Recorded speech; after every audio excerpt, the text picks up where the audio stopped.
birthday, Jeya. I hope you grow up well and may takot sa Diyos and mapagmahal. And we love you. I'm always here for your Ninong Russell. Happy birthday!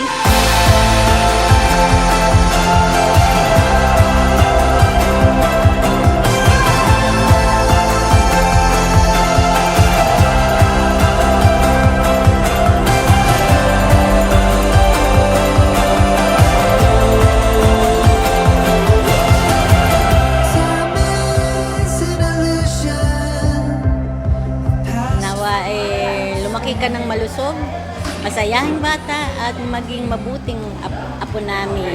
Yan, wish ko sa'yo maging mabuti kang bata at maging palaging masayahin. Yun lang. Andito lang palagi si tita para sa'yo hanggang sa paglaki mo. Love you! Happy birthday, Jeya!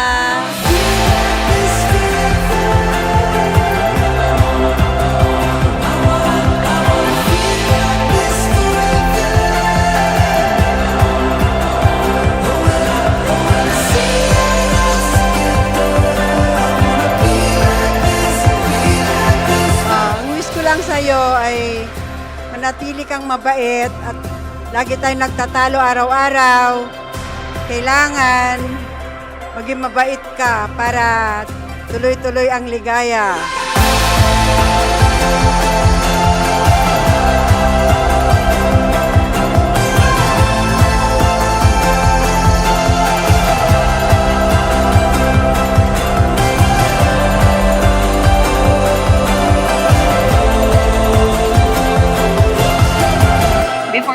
Baby, of course, hindi ako ready, Jeya.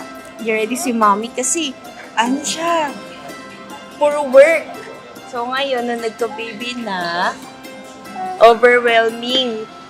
Nakakapagod man, pero happy everyday. Nakita ko yung mukha niya,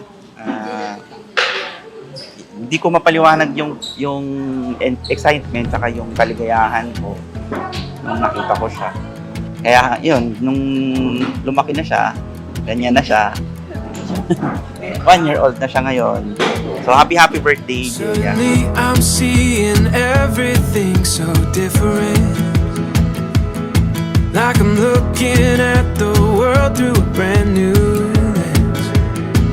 Sana maging mabait ka at maging matalino na bata sa hinaharap. Maging masayahin kang bata. Celebrate, celebrate, celebrate. Celebrate, celebrate, celebrate. Celebrate tonight. Good health palagi. At sana magiging successful ka paglaki mo para makabili ka ng payo. In every feeling that you gave to me, found a story that we saw. Every moment is a song. I'm hearing everything. You make me wanna celebrate, celebrate, celebrate, celebrate, celebrate, celebrate, celebrate tonight. Celebrate tonight. Celebrate tonight. Nakita ko actually kasi nung nilabas talaga siya yun, pumasok ako sa loob sa operating. Nakita ko siya nung nilabas siya, umiiyak. So doon ko naramdaman na parang tatay na talaga ako. So Jeya, I love you. Be healthy always. And ikaw pa rin ang pinaka-cutest dragon na nakita ko. Happy birthday! Wanna celebrate.